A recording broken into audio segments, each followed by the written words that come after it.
Mirador, tour de chaud. Nos chroniqueurs se déboutonnent sur le vif.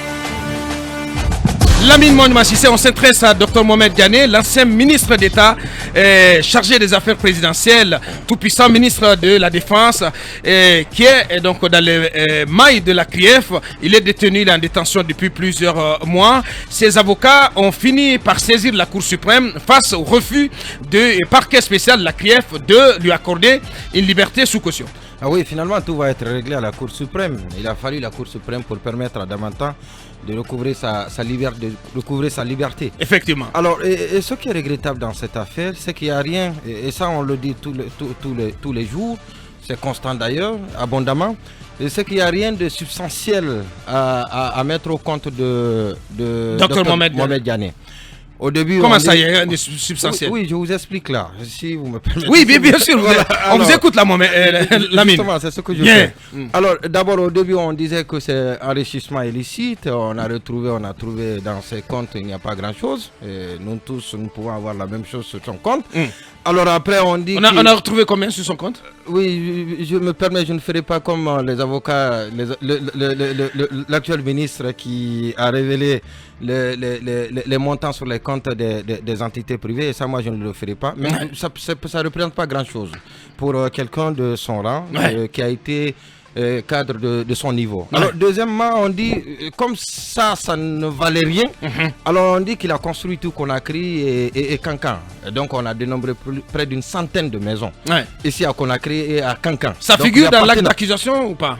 Oui, justement, je dis bien. Alors, on dit, on est bien d'accord. Alors, démontrer, et ça c'est dans le cadre de l'enrichissement illicite. Alors, on dit de démontrer que ces maisons lui appartiennent. Et malheureusement, je dis bien malheureusement, toute la centaine de maisons dont on lui colle la propriété, on n'a pas été capable de démontrer qu'il est réellement propriétaire, parce qu'on a demandé au conservateur foncier, on est parti partout, mais on n'a pas trouvé de documents à son nom et pour ces maisons qu'on lui désigne comme étant propriétaire. Et donc ça aussi, ça a été botté en touche. Et la troisième accusation, c'est plus farfelu que les deux premières. C'est lui demander de justifier l'exécution du budget de la défense. C'est extraordinaire pour ceux qui connaissent comment le budget du ministère de la Défense est plutôt exécuté.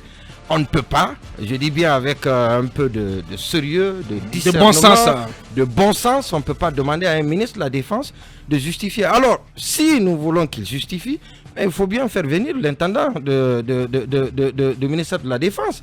Lui qui est l'exécutant. C'est différent de l'intendant de l'autre côté. Mais l'intendant de la présidence est du ministère de la Défense. À la main dans l'argent. Donc c'est lui. C'est lui qui il se reconnaîtra. Il se reconnaîtra. Non, pour les auditeurs. Non, alors, mais je pense qu'il y a eu des changements aussi à ce poste. Alors on dit, il paraît, et ça je mets au conditionnel parce que jusque-là je n'ai pas pu, comment on appelle ça, recouper cette information. Une convocation a été lancée par la gendarmerie pour lui demander de venir, et la convocation a été annulée à mi-chemin. Et qui a ordonné l'annulation de la convocation, on ne sait pas. En tout cas, lui, il n'est pas inquiété, je dis bien.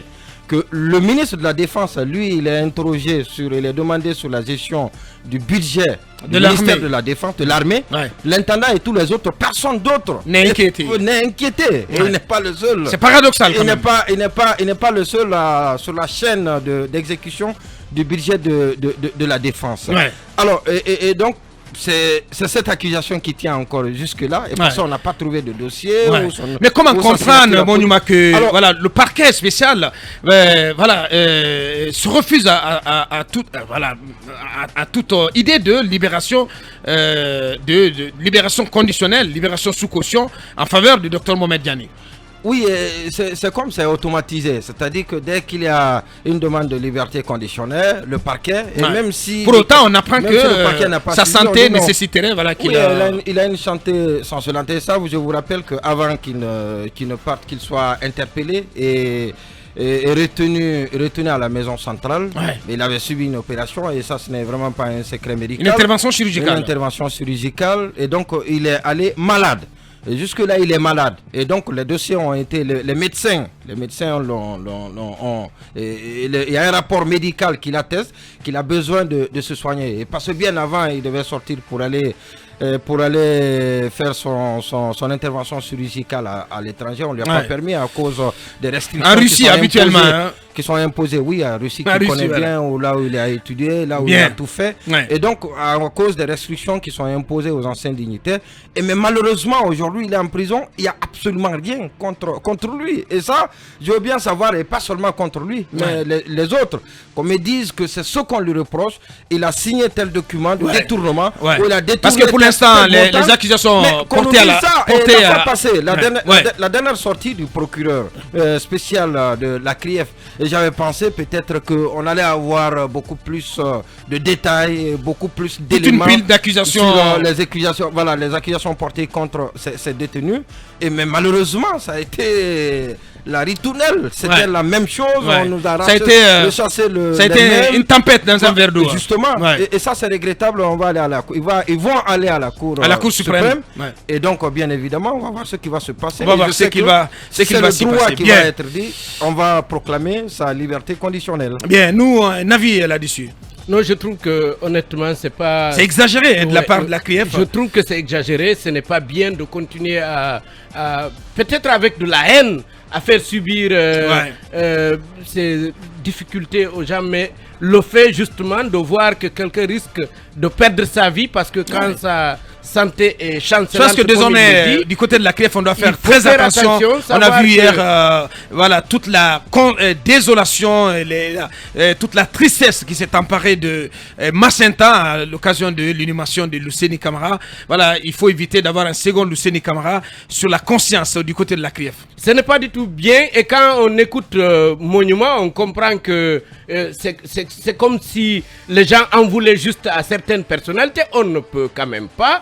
Il parle de la défense, mais il n'y a pas que la défense. Vous ne pouvez pas écouter un ministre lui demander de justifier l'utilisation des fonds sans faire appel à ceux qui avaient la main. Parce que vous dites quelque chose d'important, une petite précision.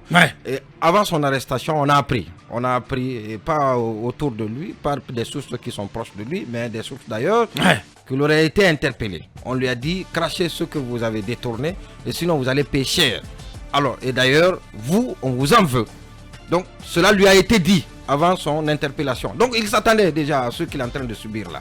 C'est pas bien. Je trouve que oui, on devait essayer de faire respecter la loi, même si on en veut à une personne. Si après les enquêtes, on trouve qu'elle n'est pas aussi coupable qu'on le pensait, qu'on ait quand même l'honnêteté de le reconnaître. Et puis, quand la vie d'une personne est menacée, il faut faire attention. Bien.